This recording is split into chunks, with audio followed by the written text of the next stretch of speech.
तो हमने जनरेशन में क्या देखा कि कंप्यूटर की 5 पीढ़ियां हैं। सबसे पहले हमने आपको बताया था कि जनरेशन कब से कब तक रही। फर्स्ट जनरेशन का टाइम रहा 1946 से 1956। अब हमने कहा 1956 से कितना, 1956 से 1965 उसके बाद हमने 1965 से 1975, अब फिर 1975 से 1989 और 1989 से अब तक क्या चल रही है हमारी, अब तक क्या चल रही है हमारी 5th जनरेशन। तो हमें पता होना चाहिए कि जो भी घटना 1946 से 56 के बीच में कंप्यूटर में हुई होगी उसको हम कौन सी कैटेगरी में डालेंगे, फर्स्ट जनरेशन। और 1956 से 65 सेकंड जनरेशन और 65 से 75 थर्ड और 75 से 89 फोर्थ और 89 से अब तक चल रही है 5th जनरेशन। अब हम जानेंगे कि पहली जो जनरेशन है, एक एक से हम पूरा ग्राफ क्लियर करेंगे। पहली जनरेशन में टेक्नोलॉजी,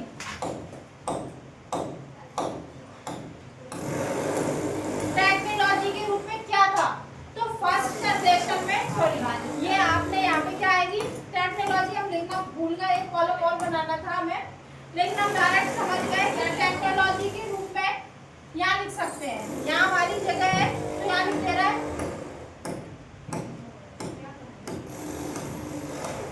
तो फर्स्ट जनरेशन में टेक्नोलॉजी के रूप में क्या आया था, तो हमारा आया था सबसे पहले वैक्यूम ट्यूब। क्या आया था, वैक्यूम ट्यूब। फर्स्ट जनरेशन में क्या आया था, अब ये वैक्यूम ट्यूब क्या होता है, एक हार्डवेयर होता है, जैसे अभी सीपीयू है, पहले क्या था एक वैक्यूम ट्यूब था, क्योंकि कैंपर जो अपन पानी का कैंपर आता है उसके आकार का था और इतने बड़े बड़े कितनी संख्या में, हजारों की संख्या में लगते थे। तो समझ लो हजारों की संख्या में अगर ऐसे बड़े बड़े लगाए जाएंगे तो क्या वो एक से भी बड़ी जगह चाहिए उसके लिए। तो ये क्या थे, एक तो चलने में स्लो थे, दूसरा ये स्थान ज्यादा घेरते थे, इनकी जो कैपेसिटी थी वो बहुत स्लो थी। ठीक है, तो कैपेसिटी स्लो थी, महंगे थे, हर किसी के पहुंच से बाहर थे। तो ऐसे कंप्यूटर कौन से थे, और इसमें अगर टेक्नोलॉजी की बात करें तो कौन सी आई, वैक्यूम। ये क्वेश्चन कई बार सीटीसीटी ने पूछा है कि फर्स्ट जनरेशन की टेक्नोलॉजी या फर्स्ट जनरेशन का हार्डवेयर कौन सा था, तो वैक्यूम ट्यूब। अगर कहें बात सेकंड जनरेशन की तो ट्रांजिस्टर। क्या है, ट्रांजिस्टर। ठीक है, अब ये ट्रांजिस्टर क्या होते हैं, जैसे वैक्यूम कैंपर की तरह लगते हैं, ऐसे ही ट्रांजिस्टर कैसे होते थे, इस टाइप से पिंस लगी होती है। अभी भी आप देखना सीपीयू को खोल के दिखते हैं, ट्रांजिस्टर कुछ इस प्रकार की पिनें होती थी। अब क्या होता था, ये जो हजारों वैक्यूम थे इनकी जगह पे अब क्या लेके आया, ट्रांजिस्टर। कितने हजारों ट्रांजिस्टर का यूज करके कंप्यूटर को बनाया गया। तो जो ये आकार था इससे छोटा हो गया आकार, क्योंकि ये बड़े बड़े थे तो ये इससे छोटे हो गए, लेकिन अभी भी आकार बड़ा है। लेकिन पूछा जाए तो कौन सी सेकंड जनरेशन में क्या यूज किया जाता है, ट्रांजिस्टर। वेरी वेरी मोस्ट है ये लाइन जरूर पूछ जाती है, या तो फर्स्ट की पूछ लेंगे, सेकंड या थर्ड।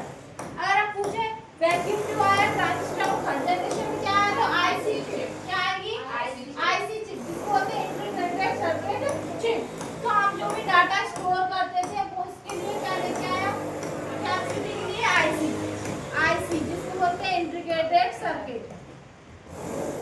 ठीक है, ऐसा वो आईसी में भी कौन सी आई, स्मॉल स्केल इंटीग्रेशन और अपना आएगा मीडियम स्केल इंटीग्रेशन।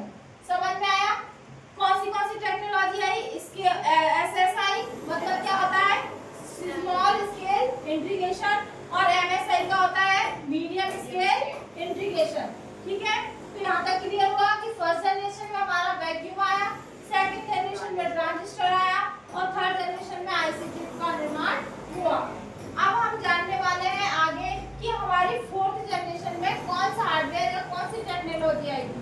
तो फोर्थ जनरेशन में भी हमारे पास चिप थी, लेकिन चिप का आकार क्या किया हमने, थोड़ा छोटा किया तो उसकी जो स्पीड थी वो बढ़ गई।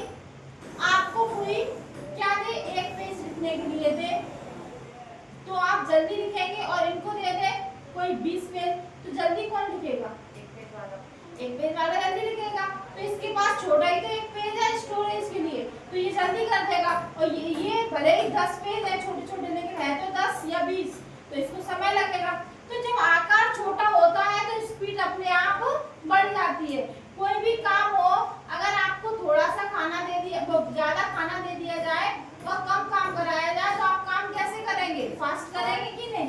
तो यही हम बोलने वाले हैं कि जो चिप थी, इसका आकार अभी भी थोड़ा स्लो था, लेकिन हमने इसका साइज भी थोड़ा छोटा किया, और हम क्या लेके आए? चिप के रूप में माइक्रो प्रोसेसर। माइक्रो प्रोसेसर, इसके वायर निकले हैं, वही तो जरा वायर निकले, पता नहीं, यही तो देख रहा है।